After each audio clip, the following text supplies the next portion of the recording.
Febrero 12. Israel peca en Moab. Reseña.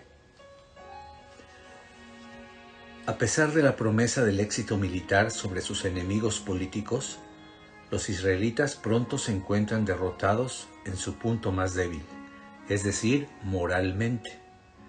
A instancias de Balaam, el mismo hombre que acababa de bendecir a los israelitas, los madianitas deliberada y astutamente planean destruir a Israel. El plan consiste en usar a las mujeres madianitas para que atraigan a los hombres israelitas primero a la cama y luego a la adoración obscena de un ídolo sensual.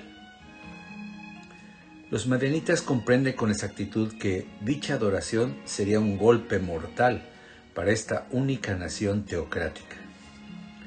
Necesitan poco tiempo los hombres israelitas para sentirse atraídos por las mujeres madianitas en Moab y poco tiempo también para ser seducidos a adorar a Baal Peor, el dios de la fertilidad al que adoran las mujeres. La seducción de Israel sirve como un claro ejemplo de cómo las relaciones personales, en particular las incorrectas, pueden fácilmente influir sobre las preferencias religiosas y por qué a los israelitas se les restringe con tanta severidad mezclarse con extranjeros. La desvergüenza de un israelita al pavonearse con una mujer extranjera ante la congregación del pueblo de Dios topa con la enérgica respuesta del hijo de Eleazar, Finés, y la ira de Dios contra los israelitas idólatras tiene como consecuencia la muerte de miles por la plaga a causa de sus transgresiones. Comenzamos. Seducción a la idolatría. Números 25, del 1 al 5. Mientras Israel estuvo viviendo en Sitín, el pueblo empezó a prostituirse con las mujeres de Moab, las cuales invitaban al pueblo a participar en los sacrificios de sus dioses. Y el pueblo comía de esos sacrificios y adoraba a esos dioses. Y como el pueblo acudía a Baal Pegor, el furor del Señor se encendió contra Israel. Y el Señor le dijo a Moisés: Toma a todos los príncipes del pueblo y ahórcalos delante de mí a pleno sol. Solo así mi ira se apartará de Israel. Moisés dijo entonces a los jueces de Israel: Mate cada uno de ustedes a los suyos que hayan acudido a Baal Pegor. Un hombre trae una mujer madianita. Números 25, del 6 al 8a. Mientras los israelitas lloraban a la entrada del tabernáculo de reunión, un israelita llegó y, a la vista de Moisés y de toda la congregación de los israelitas, presentó una madianita a sus hermanos. Al ver esto, Finés, hijo de Eleazar, que era hijo del sacerdote Aarón, se levantó de en medio de la congregación y, con una lanza en la mano, se lanzó tras aquel israelita. Al llegar a su tienda, con su lanza atravesó por el vientre a los dos, al israelita y a la mujer. Mueren 24,000. Números 25, 8b y 9. Al instante cesó la mortandad entre los hijos de Israel, aunque ya habían muerto 24,000 de ellos. Finés es alabado. Números 25, del 10 al 13.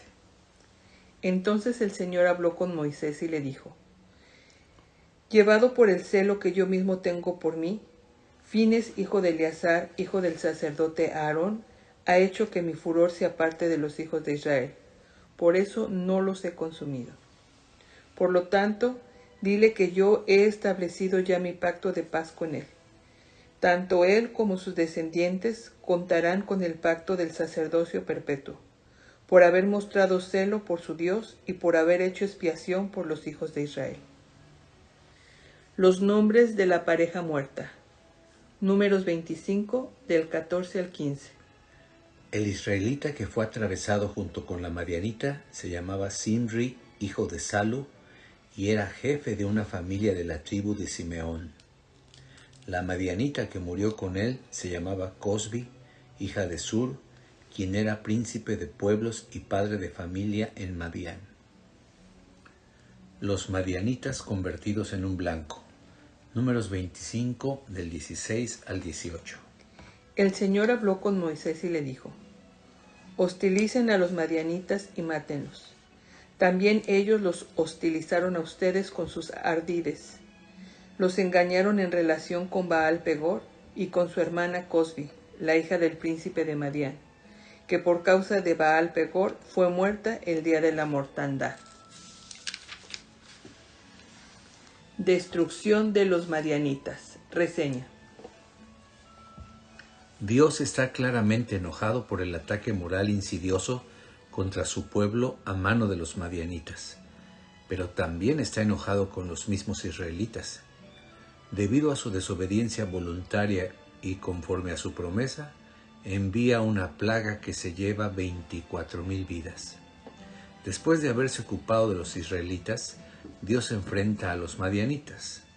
Es comprensible que Dios castigara a los madianitas por su gran maldad, pero el relato de este castigo es difícil de aceptar para algunos. Las fuerzas contra los madianitas. Números 31 del 1 al 6. El Señor habló con Moisés y le dijo: Toma venganza por los hijos de Israel en contra de los madianitas. Después de eso irás a reunirte con tus antepasados. Moisés fue entonces a hablar con el pueblo y les dijo: Tomen sus armas, algunos de ustedes, y vayan a pelear contra Madián. Vamos a tomar venganza de ellos en nombre del Señor. Cada una de las 12 tribus de Israel debe enviar a la guerra 1,000 soldados. Fue así como de las legiones de Israel se formó un ejército de 12,000 soldados en pie de guerra, a razón de 1,000 por cada tribu. A esos 1,000 de cada tribu los envió Moisés a la guerra. Fines, el hijo del sacerdote Eleazar, fue a la guerra con ellos, llevando en sus manos los vasos del santuario y las trompetas para tocarlas. Victoria y conquista total. Números 31 del 7 al 12. Y los israelitas pelearon contra Madián, tal y como el Señor se lo ordenó a Moisés, y mataron a todos sus hombres. Entre ellos mataron también a los 5 reyes de Madián, es decir, a Evi, Requén, Sur, Hur y Reba, y mataron también a filo de espada a Balaam, hijo de Beor. Los israelitas se llevaron cautivas a las mujeres de los madianitas y a sus niños, y les arrebataron todos sus bienes, lo mismo que todas sus bestias y todos sus ganados, e incendiaron todas las ciudades y aldeas donde habitaban. Recogieron todos los despojos y todo el botín de guerra, tanto de hombres como de animales, y todo se lo llevaron a Moisés y al sacerdote Eleazar y a la congregación de los hijos de Israel. Los cautivos, el botín y los despojos los llevaron al campamento, el cual estaba en los llanos de Moab, junto al Jordán y frente a Jericó. Se perdona a las mujeres. Números 31 del 13 al 16. Moisés y el sacerdote Eleazar y todos los príncipes de la congregación salieron a recibirlos fuera del campamento. Pero Moisés se enojó contra los capitanes del ejército y contra los jefes de miles y centenas que volvían de la guerra. Les reclamó: ¿Por qué dejaron con vida a todas las mujeres? Por culpa de Balaam y de sus consejos, ellas fueron la causa de que los hijos de Israel pecaran contra el Señor en relación con Baal Pegor. Por eso hubo tan gran mortandad en la congregación del Señor. Las mujeres y los niños varones deben morir. Números 31, 17 y 18. Así que ahora maten a todos los niños varones y maten también a toda mujer que haya tenido relaciones carnales con algún hombre. Solo dejen con vida a todas las niñas que aún sean vírgenes. Instrucciones de purificación. Números 31 del 19 al 24. En cuanto a ustedes, cualquiera que haya dado muerte a otro y cualquiera que haya tocado algún cadáver, se quedará fuera del campamento 7 días. Al tercer día y al séptimo, tanto ustedes como sus cautivos deberán purificarse, y también deberán purificar todo vestido, toda prenda de piel, todo tejido de pelo de cabra y todo utensilio de madera. Por su parte, el sacerdote Eleazar les dijo a los soldados que volvían del combate: Esta es la ordenanza de la ley que el Señor le ha dado a Moisés. Todo el oro y la plata y el bronce, el hierro, el estaño y el plomo, y todo lo que resiste el fuego, tendrán que pasarlo por el fuego para purificarlo, aunque también tendrán que purificarse en las aguas de purificación. Todo lo que no resiste el fuego tendrá que pasarlo por el agua. Además, el séptimo día lavarán sus vestidos y así serán purificados. Después de eso podrán entrar en el campamento. Reparto del botín. Números 31, del 25 al 54. El Señor habló con Moisés y le dijo: Hagan tú y el sacerdote Eleazar, junto con los jefes de los padres de la congregación, una relación del botín que sea capturado, tanto de la gente como de los animales, y repártelo entre los que salieron a la guerra y entre toda la congregación. Del tributo de los que salieron a la guerra apartarás para mí 1 de cada 500 hombres y 1 de cada 500 bueyes, asnos y ovejas. Los tomarás de la parte que les toque y se los darás al sacerdote Eleazar como la ofrenda que me corresponde. De la parte que les toque a los hijos de Israel tomarás 1 de cada 50 personas y 1 de cada 50 bueyes, asnos y ovejas, y de cualquier otro animal. Todo esto se lo darás a los levitas, que tienen a su cargo mi tabernáculo. Moisés y el sacerdote Eleazar hicieron tal y como el Señor se lo ordenó a Moisés. Y el resto del botín que tomaron los soldados fue de 675,000 ovejas, 72,000 bueyes, 61,000 asnos. En cuanto a las mujeres que todavía eran vírgenes, era un total de 32,000. La parte que le correspondía a los que habían salido a la guerra fue de 337,500 ovejas, y el tributo de las ovejas para el Señor fue de 675. Los bueyes sumaron 36,000, de los cuales 72 fueron el tributo para el Señor. Los asnos eran 30,500, de los cuales 71 fueron el tributo para el Señor. Las personas fueron 16,000, de las cuales 32 personas fueron el tributo para el Señor. Moisés entregó el tributo al sacerdote Eleazar como ofrenda elevada para el Señor, tal y como el Señor se lo ordenó a Moisés. Luego Moisés apartó de los que habían ido a la guerra la parte que le correspondía a los hijos de Israel. Entre paréntesis, la parte que le correspondió a la congregación fue de 337,500 ovejas, 36,000 bueyes, 30,500 asnos y 16,000 personas. De la parte correspondiente a los hijos de Israel, Moisés tomó 1 de cada 50 personas y 1 de cada 50 animales y se lo dio a los levitas, los cuales tenían a su cargo el tabernáculo del Señor, tal y como el Señor se lo había ordenado. Después los jefes de aquel ejército, es decir, los jefes de millares y de centenas, fueron a ver a Moisés y le dijeron: Tus siervos han pasado revista de los soldados que están bajo nuestro mando, y ninguno de nosotros falta.